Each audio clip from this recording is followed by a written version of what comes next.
to LOA Today. I'm Walt Thiessen. With me today is abundance teacher and money coach, Jody Lynn Craven. This is your daily dose of happy. We are so happy you decided to join us today.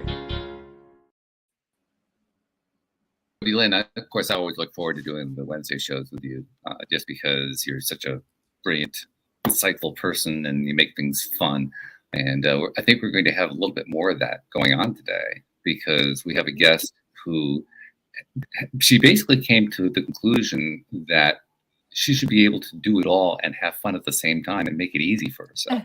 So this is going to be, I like that.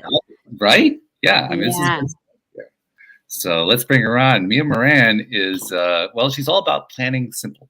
That's the quickest way to describe what she does. And I'm not even going to try to explain that, because I think she can probably explain it better than I can. So Mia, welcome to the program. How you doing?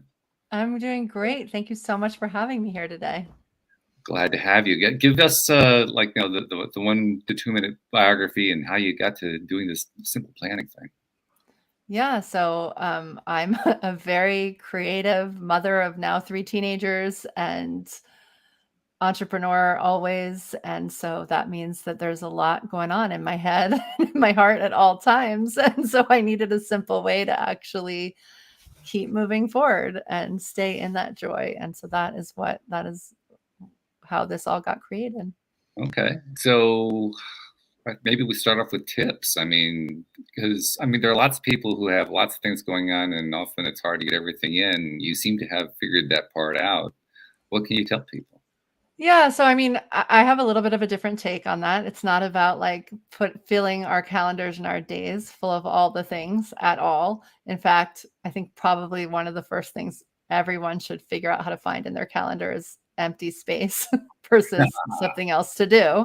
But that said, one of the reasons I became really passionate about planning was actually to do a lot with, what you talk about all the time about creating a great life, is that I found it was actually really hard to do that in the moment very often, with all the things that I was balancing, trying to grow a business and be a good mom and have a home and take care of myself and all the different things. And I found myself in way more frustration than ease very often when I was, at the time, I just thought I was always supposed to be in the present moment and living mindfully. And I just found that very difficult in real life. And so for me, all planning is stepping back enough to actually get the downloads and see what it is that I want, and then make space from that energy, instead of getting all the shoulds and things I could do and things everyone else is doing, and try to Jenga them into a calendar. It was really about the opposite. Wow. Yeah. I love that word, Jengaing. I just made that up, I think. But anyway. It's very fitting, though. That's what we try and do as humans, right? When you're really busy, you just try and jam more in. Where can I put more in? Okay. Yeah. Eat while walking on a treadmill. Yeah, great. Well, and I think that a lot of us are trying to fit in everyone else's stuff, much more so than our own. So it's that's where all the shoulds are, right? It's this is the way this neighbor does it, so I must have to fit that in. And then this is the way all the other people in my field seem to do it, so I should fit all that in. And this is the way it looks like I'm, so we put all these things in that aren't even ours, and then we wonder why it's so hard to actually get the results we want. And I think that once you step back, calm down a little, and really tune into what's yours and make space for that, people start to see that it's oh my gosh, it's so much more easeful. This does not feel as hard. I'm not as stuck. And a lot of it's just to do with the fact that you're actually paying attention to what what's yours to do instead of what's everyone else's stuff to do. Yeah, I like the fact that you include the should in there, because we do have a tendency to should all over ourselves and everybody else at the same time. And that's probably the biggest time killer right there, isn't it? Just the shoulding. Yeah. Yeah. And then we don't and the second we start getting into the energy of, not wanting to do whatever, there's a difference between something that you really want being hard or like pushing your limit, Mm. and something actually being something that you really don't want to do. Like, we can rise to the occasion of, I don't know, building a business or finding the love of our life or whatever. Like, even though the steps aren't all easy, if we're aligned to them, we like figure it out. But the other way, when it's everyone else's stuff, we often get stuck. So it looks on our calendars like we're really busy, but actually we're just spinning our wheels and getting lost. And Yeah, Jody Lynn, this sounds a little familiar, doesn't it? Mm-hmm. Absolutely. I talk about this a lot. It's so true. One of my favorite phrases is, when I try and force myself to do something with all of those shoulds, it's going to take me 10 times longer versus when I'm in that flow state and it's mine. I love how you described that. I can get more done in an hour than most people can in a week. Absolutely. Mm-hmm. So true. Yeah. So but I find, Mia, that, for myself personally, I know there's a lot of other things that other people in my space have going on, but I find that I naturally am like, oh, I need to take on this and I need to take on that and I need to take on that. What do you recommend for that? Like, instead of taking on other people's stuff, like, oh, I got to help them do these things, especially as a mom. Like, I don't even have that yet. So I feel like it's like a combo of like things. So it's like really being conscious about when it's somebody else's and when it's yours. I think that's definitely step one. Mm-hmm. And then sometimes I think that genuinely, especially if you're a super creative person wanting to like calling in a lot of different things, sometimes it can all be ours. But then I think what's really like in the other piece of planning is that, so we've developed this model that really brings in more feminine energy than I think one might normally think about planning. So I think it's really important to like stop and get centered and really connect with your vision, with higher power, whatever you want to call it, and then decide. And then the next step is like put it into time. So I think what often happens when we're the kind of person who it's like gets all these ideas and they really genuinely feel like they're ours, is that our brain, our heart, our soul, like none of those things understand time. So it very well might be true that it's all ours, but that download doesn't take into the account that we already have a full week and that have all these things that we're doing.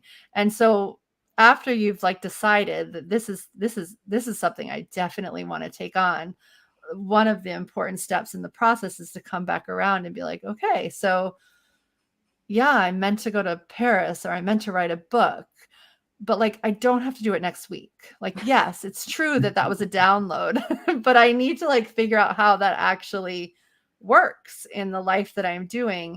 And, if it feels like it's important, then we can move it forward, but then we have to see what else needs to be moved out. So at some point we do have to look at, the real, if we're operating on our planet, we have to look at the time and how it works there and put things in time and understand them. And then I think that our system then our system calms down enough and can like get out of that overwhelm again. So there's this piece of overwhelm that's about stuff that's not ours or stuff coming in too fast, and the not ours, we sort of have to get quiet and weed out. And then the stuff that really is ours, we have to understand in the constructs of the 24 hours that we have each day and, the years ahead is how I dealt with that. And then things move in their own timeline. Right. So I think like, that's the other thing, like part of the reason, like I'm always telling people, like the reason to plan isn't so that you have like every day mapped out for the next 5 years. It's so that you are calm enough that you can operate tomorrow knowing you can get these great things, and then magic happens. But I think we have to get that structure to be able to navigate, and then it changes, and then we map it again, and so on and so forth. Yeah, you're talking about a balance here, and I think a lot of it has to do with one's own personality. Like for myself, planning has never been difficult for me. Planning's always been easy. The hard part for me is to let go of the planning. Yes. So I have to kind of move in the other, and that's what I've worked on the last few years, moving in the other direction. Like, okay, where can I just let it go and let the universe do something? Because most of the time early on, I was like, okay, I got to work this one out and this one and this and this one. And I would just go, and I would do it too. I would plan it. I'd drive myself nuts, but I would do it. I'd get the whole thing done.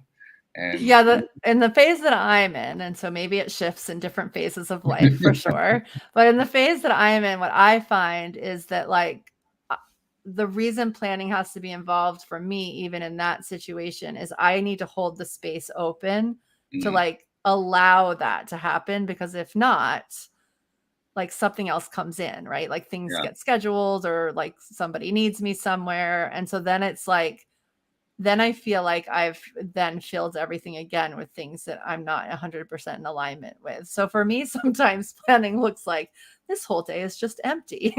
And that's how I need it in order to like navigate the magic. But I need to like I need to hold that day open, or, you know, so I blame everybody else. But the truth is I might open Netflix and get lost in Netflix. And that wasn't really what my soul wanted to do that day. Yeah. Gotcha. Okay. Well, I guess I'm kind of in that realm for the first time, because I've managed to get to the point where my business pretty much runs itself, which is that's cool. That's a huge shift. I mean, 10 years ago, it was running me ragged, and we're talking 60 to 80 hour weeks, and now I've got it down to a 5 to 10 hour week. So it's a amazing big shift in the other direction, and I'm kind of coming to terms with, okay, well, I do have all this time that I didn't have before. What do I want to do with it? It's new. It's a new thing. I hadn't really been there before, and I'm enjoying it. I'm still figuring it out. I haven't subscribed to Netflix, so I think I'm okay there for the moment. One of my favorite things was I was once doing, I think it was, she framed it as her last ever retreat. It was Pema Chodron, and she was going on like sabbatical or something. And, so it's like this whole like meditation retreat, and it felt very like, I don't know what. And in the middle of it, she admits that, like, she's like, and if we don't get lost in Netflix, like I do all the time. And I'm thinking, Pema Chodron gets lost in Netflix? Like, how is that even possible? It's like, that makes me feel a little bit better. Yeah, we're all human. It happens. Exactly. Exactly. Being human is also part of the experience. I mean, yeah, you're right. I mean, that it wouldn't be any fun actually if we weren't human. Really, when you think about it, because humanity, that's, first of all, that's where all the contrast and polarity comes in. I was about to say, we wouldn't have the contrast, which whatever, sometimes makes it feel bad and sometimes makes it feel interesting. Mm-hmm. But an adventure. It is. Yeah. And all I can think is, what if I did get it to the point where it was all predictable and all the same? I mean, you wouldn't be able to wake me up. Like, okay. Right. I woke up at 8 o'clock, went back to sleep at 8:15. I was done for the day. I mean, that would work very well. That would actually end my life pretty quick, to be perfectly honest. What would be the point? Yeah. Which, by the way, is about 180 degrees diametrically the opposite of what I would have said 10 years ago.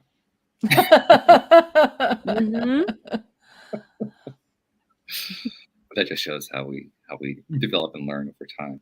So, okay, well, now I presume that because you're kind of like the simple plan guru, you probably get a lot of people picking your brain on it. What do you run into the most? What kinds of things do people when they're? And I know you mostly work with women, so let's frame it that way.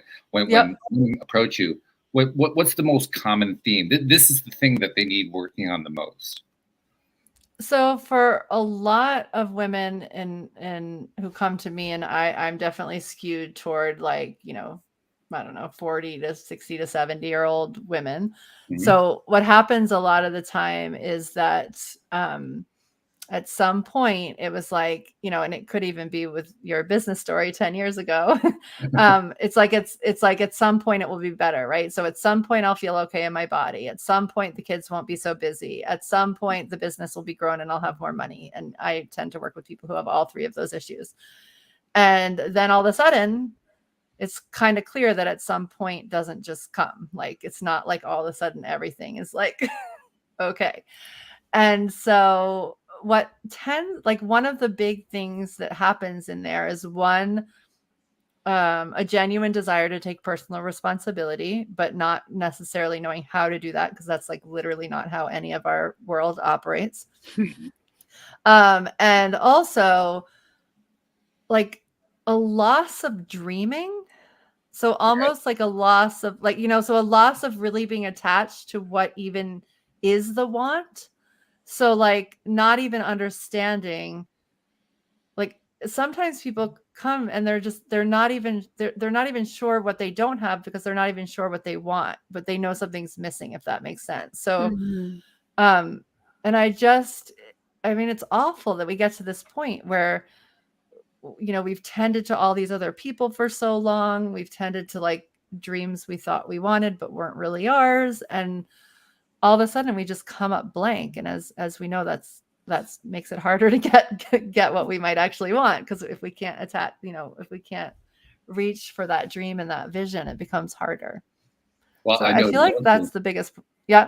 In my own case, I know that certainly there's that blank out, or there was that blank out for quite some time about what I wanted. And yeah, in my case, it was more about I didn't dare ask for what I really wanted because I've been disappointed so many times. You get disappointed, you say, "Well, what's the point?"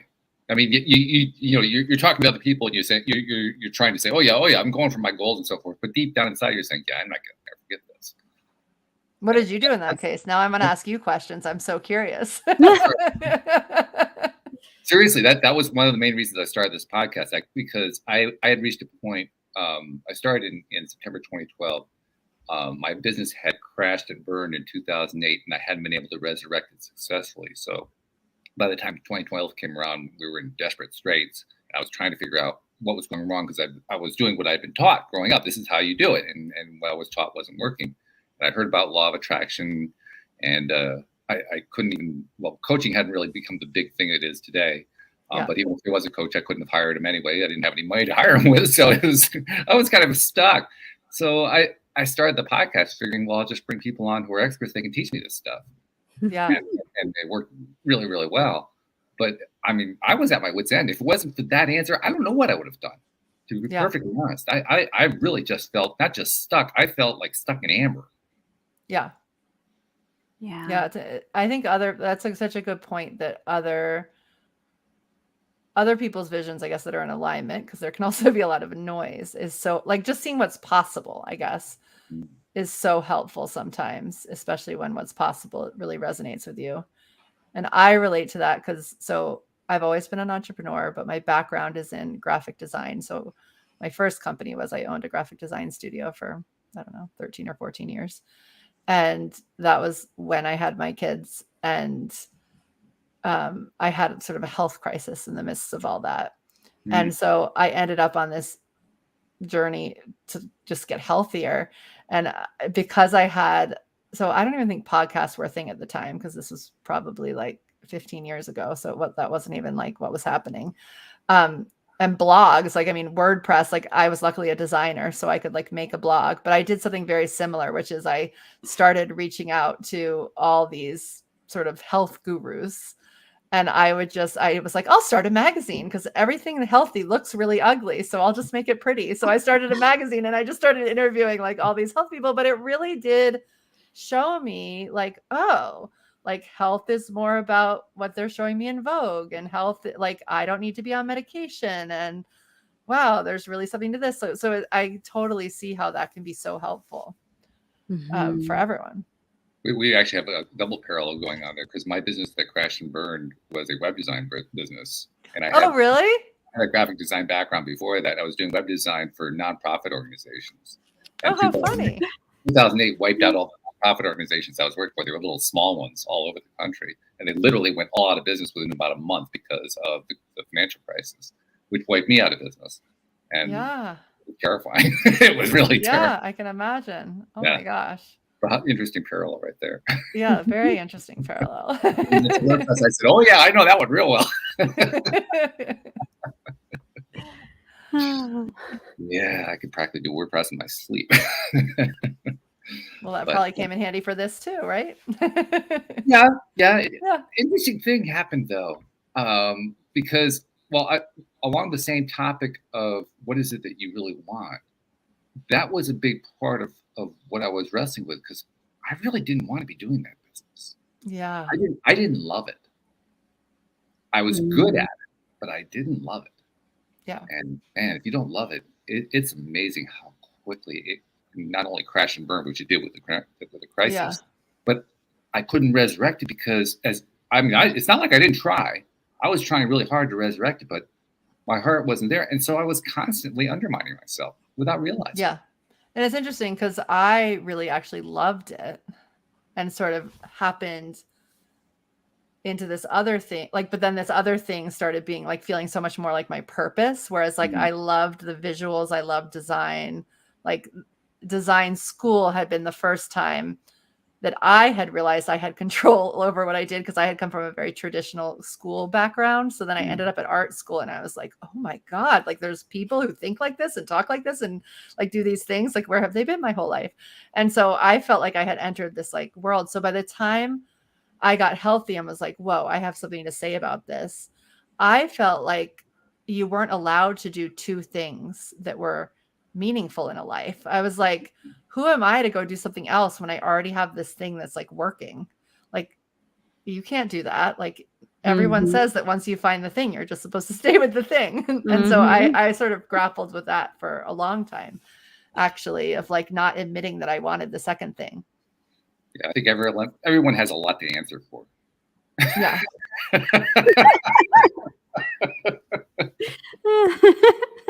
Yeah. And they say, those people, they have That's lots right, to answer for too. Yeah. It's so interesting, the parallels between your guys' stories. For me, I found that I didn't realize that I was stuck in a life that everybody else wanted for me. I had no idea, and I was completely blindsided by it. And it happened because of a breakup. And then I was like, okay, I'm gonna get healthy, and I got to take personal responsibility for this. I'm the common denominator. And so like hire a relationship coach, hire a fitness coach, and doing all of these things.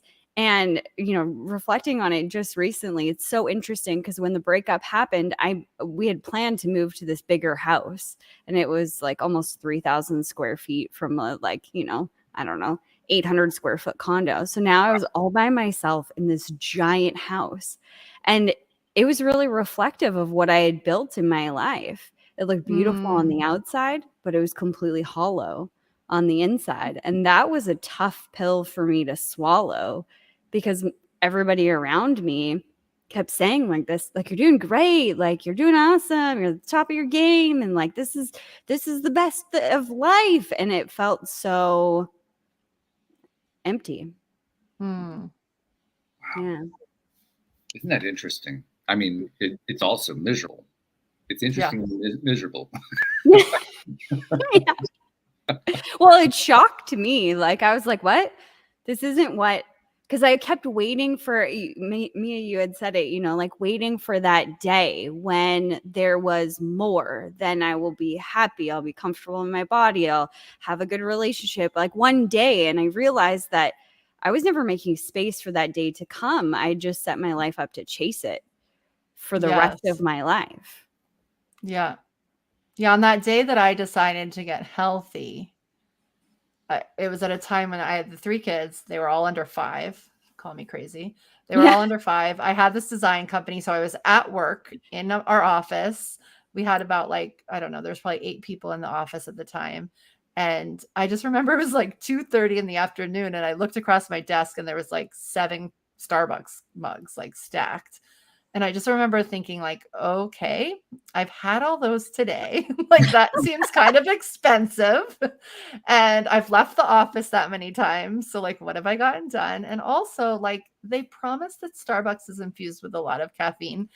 And I'm really exhausted. And I was sort of like, and then I was sort of at this moment where I was like, but I had done all the boxes. Like I had built a company. I had 3 beautiful kids. I'm still married and was married at the time to somebody I met in high school. Like I had checked all the things and I was like, so why am I slightly miserable? And that's when like sort of the guilt came over me. But 2 o'clock in the afternoon. Yeah, 2 o'clock in the afternoon. No more coffee. But those moments allow you to really draw a line in the sand. And I think that's what's so important about them. That's a really interesting point. Drawing that line in the sand. It's a way of expressing that at some point you just say to yourself, I've had enough of whatever this is. I've had enough of it. Yeah. And I think you kind of have to. I mean, it doesn't always have to be like the huge thing. It could just be about water one morning. But like, I think you always have to do that to actually follow through and take action on things. You kind of have had to decide that the other way, the contrasting way, is enough. Yeah, we kind of have to get pissed, don't we? Yeah. Yeah. Well, I think there has to be some sort of boundary there. Or else you'll just kind of like backslide. Oh, okay. You know, one of the things that I recognized for myself is I wanted this relationship, like a partner, a husband, and all of these things, kids and a family, but I never made time for that. Like, you know, reflecting on it further 6 years later, I could really see that I was like, you just follow me around like a little puppy dog. And that's exactly what I created in my life, which is not what I wanted. And I drew that line in the sand. No, this is important to me. Like, I want to have a family. I want to have that partner in my life. This is something that my heart is calling me to. And I used that boundary as like like something I could lean against almost throughout the next, you know, months or whatever, as I was redesigning my life. And when, you know, I met my now husband, Nate, you know, spending time with him while he was off for 2 weeks or whatever, right? Before, I wouldn't have done that. I wouldn't have made that space. So I needed that boundary to lean on and be like, no, Jody, this is what you said you wanted. So either you're going to make space or you're going to go back to what you've already had. And it really helped me visualize making said space, I guess. Yeah, I love that. I love what you also just said about knowing what you wanted in that moment, because like I've gone back and I sort of used that moment to dissect and create the method that we created around planning, just because how I did that is sort of how I did the next thing and how I did the next thing. And one of the things that I think is true is it's like, in those moments, you really understand what you don't want. And then you can really understand what you do want in a different way. And I feel a lot of times when we don't draw that like firm boundary, when we say what we want, it's not really what we want. It's really more, it's still more reflecting what we don't want than what we want, even though it sounds like something good, if that makes sense. Like, I don't want to be in debt anymore. It's more like, that's more like attracting you back to the debt versus I really want to like buy this house or do this thing. Like, and I think we forget to like draw that line and go to that next step of what we really want. Yeah. Well, it's also a skill that we haven't developed. I mean, you can do this with almost any topic. Somebody is talking about something using negative terms, and you ask them to flip it around and they draw a blank. Yes. Used to doing it. Yeah. It's interesting. I love to do it with people who are politically active, because they're always against something, right? Yes. Oh my gosh. So you know, I'll talk to somebody. You know, okay, so I get it. You're against that. What do you want instead? Well, I want that. I want not that to happen. No. What do you want instead? Yeah, it's so interesting. And it's, brain cells are like melting. Yeah, it's funny because when my kids were little, they went to this. One of them still is there, but they went to this school that was very cool in the sense that it was like building. It was more. I feel like it was more vision oriented. And then in high school, you know, you go into the system that we're in and everything is skewed negative. Like, it's all fear-based. So it's so interesting that like the same message can be delivered from that perspective. And people want to do totally different things. So I feel like, and the news is like that and the media is like that. So I think we're constantly being fed what we don't want. And so it makes sense that our thoughts sort of mirror that. And honestly, I think that's probably why I'm not subscribed to Netflix. Yep. For the same reason I try not to watch the news or follow the politics too much or any of the other stuff. The weather, I mean, even the weather. Have you ever noticed that? The weather is all about hurricanes and yes. You never have a special on how great the sunny day is. It just never comes up. No. Well, I think in Canada we celebrate the sunny days more. Well, that's good. I'm glad to hear that. On the news too. Yeah, I think so. Like, it's like, yay, it's patio weather. We can go outside, break out the shorts. Everybody's talking about it if it's going to be like above 10 degrees. And right now we're having like a mini heat wave. I don't remember it ever being this hot in May, like early May, end of April. So yeah, we're going to get a suntan here soon. But, yeah. But it's only because, you know, for whatever, a very lengthy period of time, it's dark, cold Siberia. Yeah. Yeah.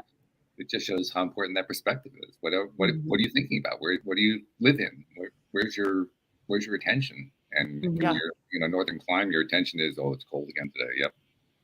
Yep. Cold again. Yep. Cold again. Cold again. Cold some more.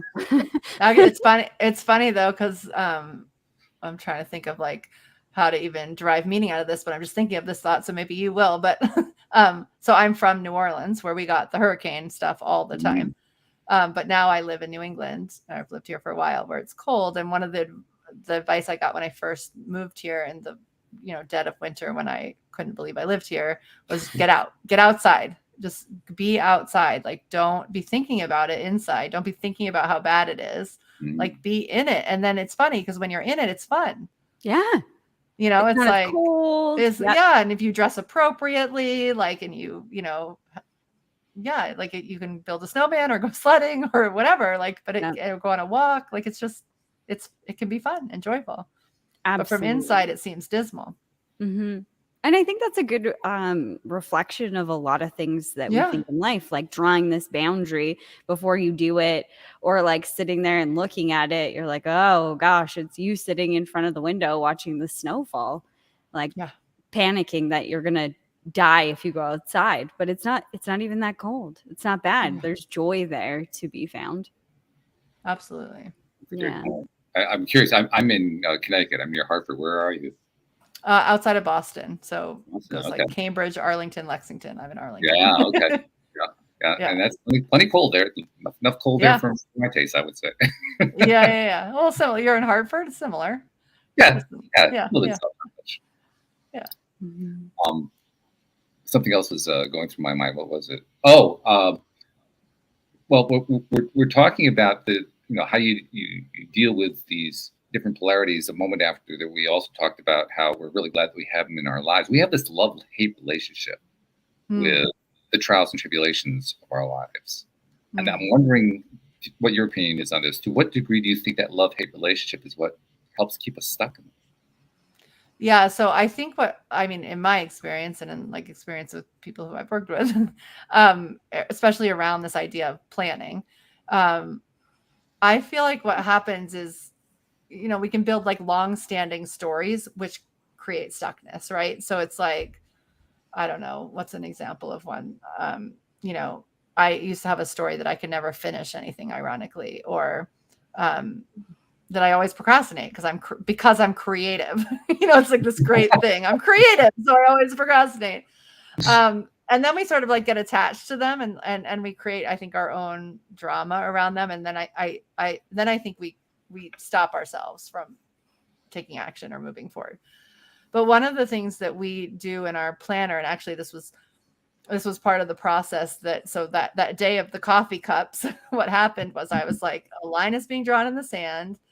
And I just remember looking up and like around the office and being like, does anyone know what you do when you want to get healthy? Because I had sort of been like a yo-yo dieter, like but wasn't a good cook. Like, I was like, what do I do? And someone was like, a yoga studio just opened. You should go to yoga. And at the time it was either like work or kids. Like, I didn't think I should have a babysitter for going to yoga. But on this day I was like, all right, I'll listen to the people. And so I went to the yoga class, and actually the woman was like a law of attraction teacher. And I'm also an introvert, but for whatever. And so usually I would go to a class and walk right out the door at the other end. But for some reason I was like, I got to meet this lady. So I went and I met her, and I was telling her like about the coffee cups and like wanting to be healthy. And then she was like, what do you do? And I'm like, I'm a web designer. She's like, okay, great. We need a website, and I know how to get you healthy. So just come to my house tomorrow. And I was like, all right, whatever. So it like, so it was like, it was just like it was like nothing could get in my way. So I'm telling you all this because what she told me the next day of how to get healthy the day before the coffee cups would have sounded pretty impossible. She wanted me to, like, here I was, like a mom of young children. I never did anything for myself. She wanted me to go to yoga every single day. She wanted me to go raw vegan. I had no idea how to eat or cook or do anything. And what was the third thing? Wow. I forget what the third thing was. Raw vegan, that's a big shift. I know. It was like a big shift. Yeah. And so I was like, okay, I'll do. I mean, I think the third thing was like law of attraction stuff. I think she was like, she's like, state your goal and like say it in the present positive tense every day. So I was like, okay, whatever. But like, I actually followed through, and I wasn't a big follow througher. So I literally went raw vegan the next day. And it was quite enjoyable. The way I did it was I ate the same thing every day for like 4 months, because I just like, she gave me a menu of a day because she wasn't much of a cook either. And I was like, okay, I can do this. And so I did that. And then when I got sick of it, then I like Googled a class and I did the next thing, and I learned the next thing. And I ended up writing a cookbook eventually. But, you know, like, wow, it was sort of like one thing led to the next. But I didn't let it get in the way. And I'm now totally diverting from the original question, which I don't even remember what it was, but it was something about, I'm like, wait, I had a point. I really had a point to this. I think it was about being attached. Yeah. So I wasn't like attached to what was happening. And one of the things that I did was, and this became our planning page. So I'm telling you all this because one of the things she told me to do was to go buy one of the books by Abraham, and I ordered it. And so I ordered like a tear off calendar instead by mistake. And so I was like, all right, I have this calendar. So what I started doing was I started reading the quote on the front, which was very lovely and always lifted my spirits. And then I'd flip it over and I'd turn it in half and I'd write my goal in the present tense on one side. And then on the other side, I would say the 3 things I was going to do to move myself forward, and I'd choose what time I was going to do them. And that sort of became the basis of our planner because I felt like that really worked. Interesting. And so one of the practices I do when I get out of alignment still to this day, and I do with clients all the time, is that at the end of every day, so, you know, if you're planning and you're like blocking out your day and you're like, I'm going to go to the gym here and I'm going to do my work here and I'm going to like be with kids here, like whatever it is, like we don't get too granular. We're more like, these are the high level focuses we want. But then if at the end of the day, you're like, wow, I said I was going to like, I really said I wanted to be the kind of person who could like write a blog post in an hour or whatever. And I just totally didn't even write it. And so then it's like, well, why? And it's like, oh, well, because I went to go find a title and then I went on Instagram for an hour and I got totally lost. And then all of a sudden it was time to go pick up somebody from school. And so the practice of like every day, like noticing when you do what you say you're going to do and when you don't do what you say you're going to do, and really noticing like what's actually based on what you really want. Like for me, that was really helpful in detaching from the drama of it, because I felt like the drama was taking way more time than the actual like, oh, interesting, I did this instead of this. And then I can just sort of be lighter about it and move on to my next day and actually learn about my habits and my tendencies and like correct them and move forward in a different way. Whereas before I would just be like, oh, I guess I'm never going to be one who can write something fast. And as we know, then that makes it harder to write something fast. Mm-hmm. I love that you're talking about the way that you operate. I think that we could all use more time just being conscious about why are we doing the things that we're doing from a place of love.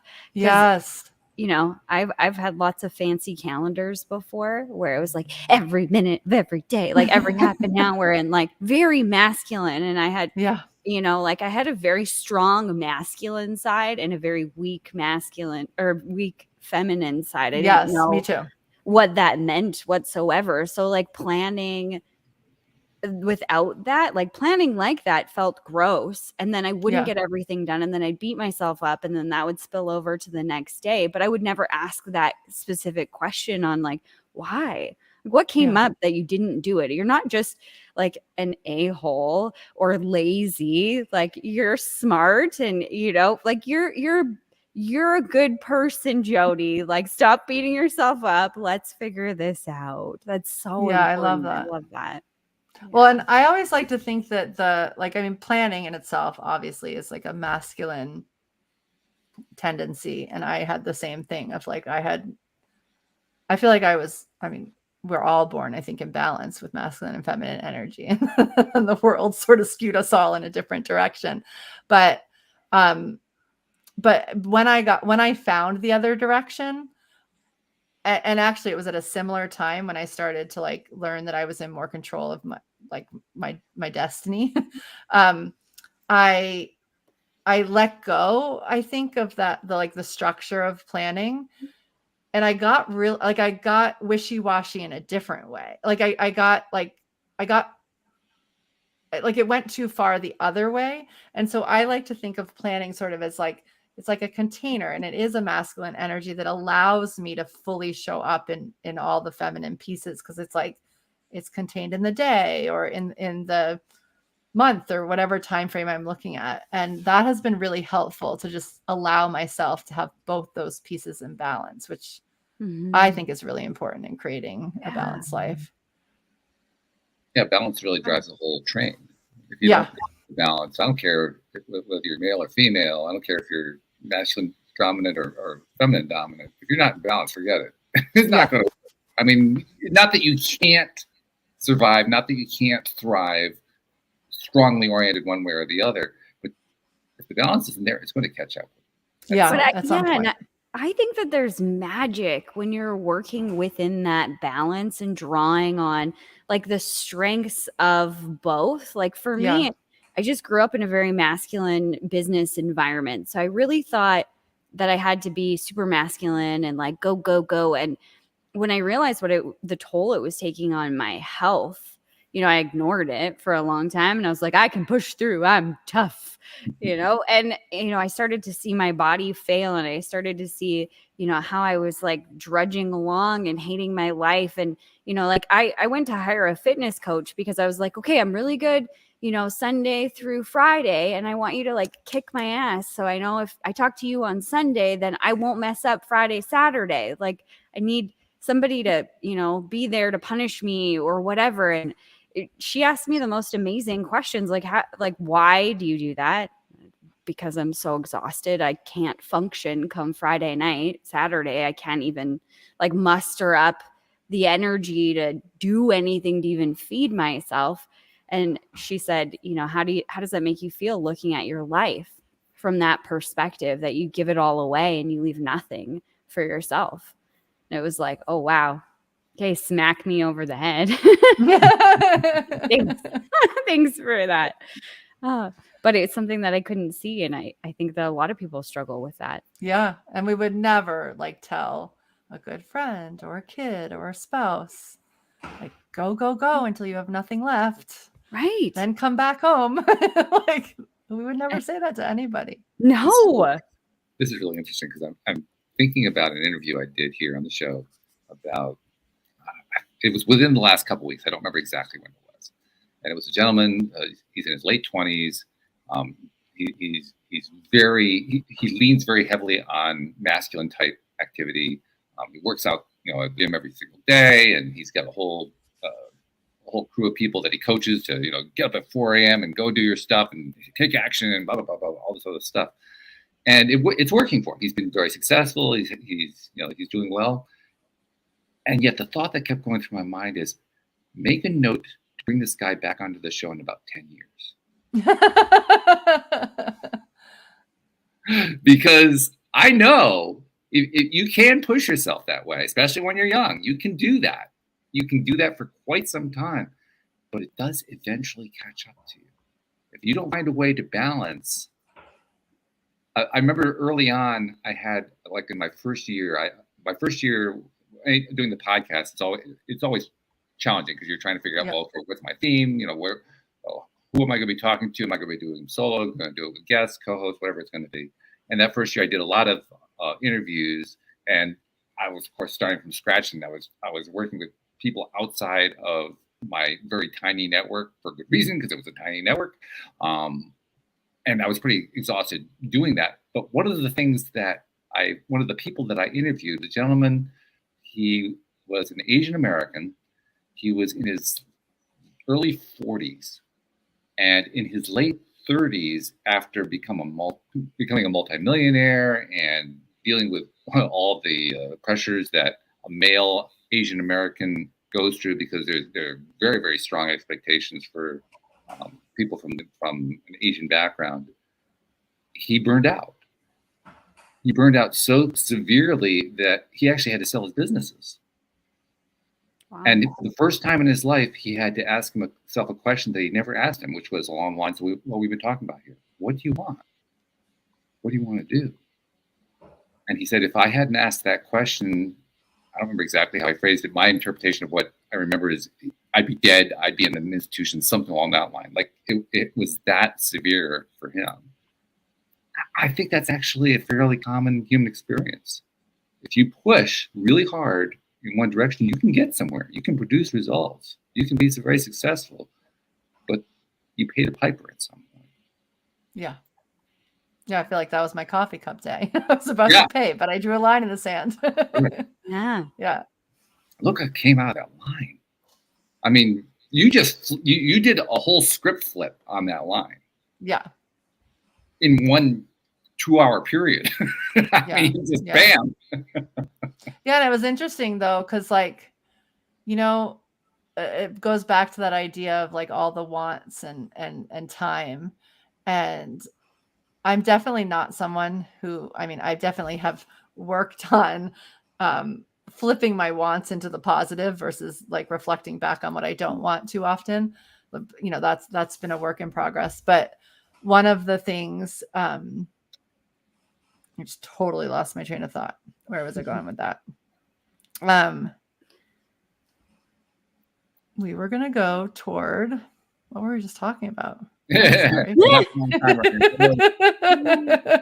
Actually, I know what it was. So I had always wanted like really fast results, right? Like that was what I had been trained. Like that was my masculine. Like, how do I get this?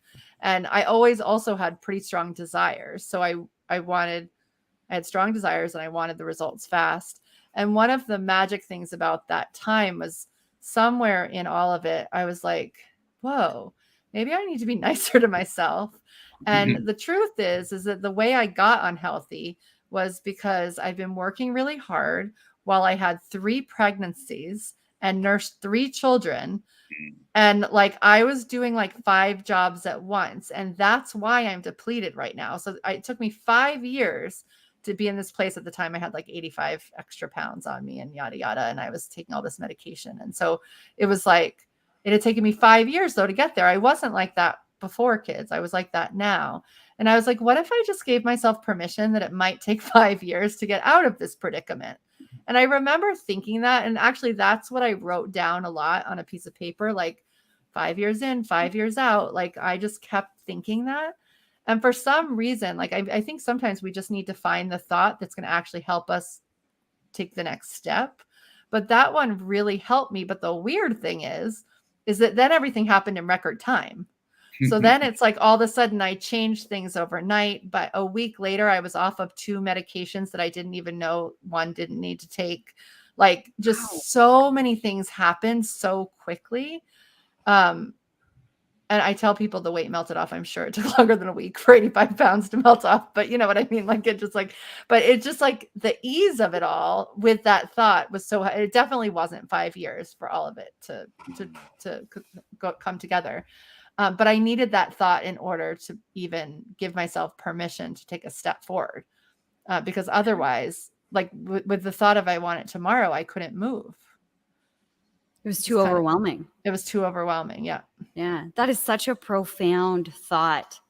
I know that I had something similar, you know, with health, you know, losing weight, you know, whatever. I remember being like, well, this is stupid. Like some app told me to weigh every day and I would do it. And like every, you know, other day it would be up and then down and then it was like, okay, I've lost like 5 pounds or whatever. And I remember having a similar moment where I was like, okay, let's run this through. You quit.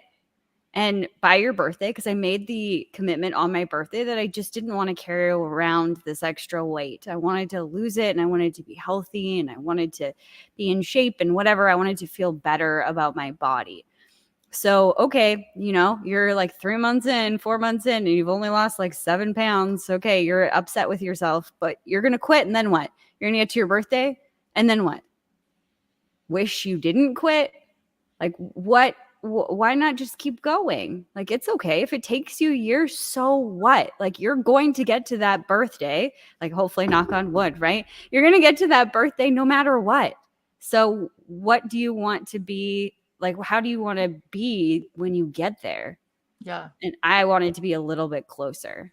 And I let go of that same thing that you were talking about, that connection or, attachment to. It's got to happen right now. And whatever. And that year went by so fast. It was like 18 months later. People were like, holy crap, you lost so much weight. And, whatever, right? It's been an 18-month journey, not 2 weeks. Thanks. But what you guys are talking about reminds me, it actually perfectly describes why I gave up on deadlines. I used to be very deadline oriented, and it was really quite toxic. And once I finally gave up on deadlines, I could give up on, it has to happen tomorrow. Oh, it has to happen within a certain period of time. If it doesn't, my life's going to come to an end. Oh, no. And of course it didn't. But that's a hard thing to get out of. It is. Yeah. And do you feel like you still did things in a timely manner, having given up deadlines? God, yes. I'm ridiculously productive. The difference was now I'm ridiculously productive in a way that's more relaxed. Yeah. Mm-hmm. It's almost like a pressure gasket has been released. Yeah. And it allows maybe oxygen to come into the system. I don't even know what I'm talking about here, but it feels like it takes the pressure off. Okay, it takes a year, it takes 5 years, it takes, whatever you put inside your head, and you give yourself that space, and then it's like whoosh, everything happens lightning speed, or it feels like that time goes by so much faster. Well, you call it oxygen, but I think that's not a bad metaphor, because I think it's literally energy. Yeah. You're letting the energy come in. If the energy comes in, guess what? You got energy. You can do stuff with it. It's when you're depleted, you can't do anything. Well, that is oxygen. Yeah. Yeah, absolutely. In fact, one of the things that we're really good at is depriving ourselves of that energy or that oxygen. Yeah. Which is why I do what I do. So we make time That's right. for the energy. I've got another question. It's really important. Yeah. Okay, so something that often plays in my head, I don't have any kids yet. We're working on having a family, still in the practice phase, the funnest part, I think. But something that, like I live on a farm, there's always something to do on the farm. I run multiple different businesses. The farm is also a business. Like, that's number 3. We're now starting like a retreat venture space collaboration. Like, you nailed it. All the idea. Yeah. Taking on all of these things. And I feel like something that has been coming up that I've been working through is this creating space. Okay. And then this implanted program, whatever it is, of like, if I do that, while my husband is at work or he's outside doing something or whatever, there's this perception, not from him because I've asked him, but this perception that I've put on myself of like, oh, you're lazy if you take that time. What would you recommend for somebody that's working on repatterning that or moving out of that to allow themselves to take more space in the way that you said? Well, it's interesting. We were just talking about this on a coaching call earlier because somebody was wanting to grow something in their business, and I was like, I think you just need more time to like discern what the next thing is. And when I was thinking like about different people I follow and businesses I follow, it's just like I feel like the more successful a person is, if you're really paying attention to what they're doing with their time, there's so much more spaciousness for like creativity and discernment and making choices. And so I think we're just so programmed to operate in like busy manufacturing mode, which isn't even really how any of us are operating, but somehow we've like inherited, going to school from 8 to 3, working from 9 to 5, blah, blah, blah, blah, blah. Like we've inherited all these like ideas about how it's supposed to be. And that was so that like, like the right cogs would be in the right place. Like that has nothing to do with what we're doing. And, if what Walt says about energy is true, which I believe it is, then it's like what we really need to be spending time on is like making sure our energy is good, because if our energy is not good, we can't make the right choices, sell the thing we want to sell, get people to come to our retreats, like maybe even make the cows listen to us. I don't know. But, like, I just feel like, those animals are smart about our energy. So, I just feel like, and that takes, we don't often talk about the fact that that takes time, but the truth is it does like technically take some time in our day to like be in a centered enough place where we're like focused on upgrading our energy. Yeah. And it's got like one of my teachers in our program uses this great example of a telephone. Like we're constantly putting our phone on the charger, and it takes like, and then all of a sudden we like have it out and it's like downloading the upgrades. Like it takes a moment out of our day, but it's like constantly downloading upgrades and taking the time to do that. And it's sort of, I feel like it's kind of like our equivalent to that. Yeah. And I just imagine the more and more we do that, the more and more successful we're all going to be. And like, we'll know the right move to make in our many businesses, like all the things. I love that visual. I think that's so incredibly powerful because it's true. I mean, you don't upgrade your phone. Eventually, like they start taking away, or it feels like this anyway, they start taking away options. Like I could do that before, but now I can't because I haven't upgraded the stupid software. I don't upgrade the stupid software. But it's true. Because it takes time, but then it works better. Like then it actually like does things. It does things that it can't do before we give it the time to upgrade it. So I don't know. Yeah. And we live in this weird world where this is not appreciated by the multitudes of people around us. So I think then it's hard to convince ourselves sometimes that, so that's true too. They're both true. Yeah. Well, that makes a great rabbit hole. I wish we had time to go down that one. That would be fun. Yeah. Yeah. There's a lot of things that our programming does not appreciate, but yeah. Oh man, wish we had another hour. Right? We'll have to come back, Mia. Too, but so fun. We'll have to draw us to a close at some point. So I guess we'll have to save that for another time. But Mia, before we let you go, tell people about, first of all, how do they reach out to you? How do they get a part of what you do? And you were telling us before we got going that you have some stuff going on your website. Tell us about that too. Yeah. So our business is called Plan Simple. And so you can go to plansimple.com, and we're plansimple.co on all the social medias. But the website's the best place to come. And on our website, we have a course that anyone can come take for free. And it's called From Overwhelm to Ease. And it's basically about this idea of how it's usually not the circumstances or our to-do lists that are creating either the overwhelm or ease, but more our thoughts, and how we can use planning and just taking the time to work with our thoughts and feelings to create more ease and balance in our lives. So anyone can welcome to come take that. I love that. Yeah. Really good. This has been a fun conversation. Oh, thank you. I agree. Do you agree with it? Oh yeah, this is awesome. I feel as though this conversation is incredibly necessary for our society, the world that we live in, the change that we want to see in the world. And Mia, I think that, you're taking that quote and being the change in the world. And I think that is incredibly special and courageous, because I know that it takes courage to step out from what you were doing before to what you're doing now. And to see how everything just aligned for you. And maybe it wasn't perfect all along the journey, but to see where you are now and how calm and centered and, successful you are now, there's obviously the evidence. The proof is in the pudding here. And I really enjoyed this conversation. Well, thank you. It was so fun being in you guys are great interviewers. So it's so fun to be here. Thank you. Well, Jody Lynn knows what comes next, because this is the way I always wind up the shows. But I think you'll agree, Jody Lynn, this really applies today. And Absolutely. I like to make it a point with all the guests that come on, because every guest who comes on here is a giver, and that's why you're here. You're giving information, you're giving your experience and so forth. And you often don't get recognized for the help that we've given to people that we've never met and have never seen. You know, they saw us on a podcast, they read a book, they saw an article, something along that line. They visited your website, they took your course.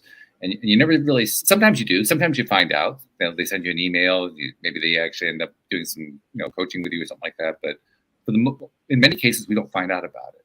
And I think we need to pay more attention to that and give recognition for it. So on behalf of those many people that you've never met, that you've never seen, who you've been helping all these years and who you're continuing to help, thank you for what you've been doing, because you're making a big difference in this world. Oh, thank you. That's beautiful. I like to wind it up that way. I love it.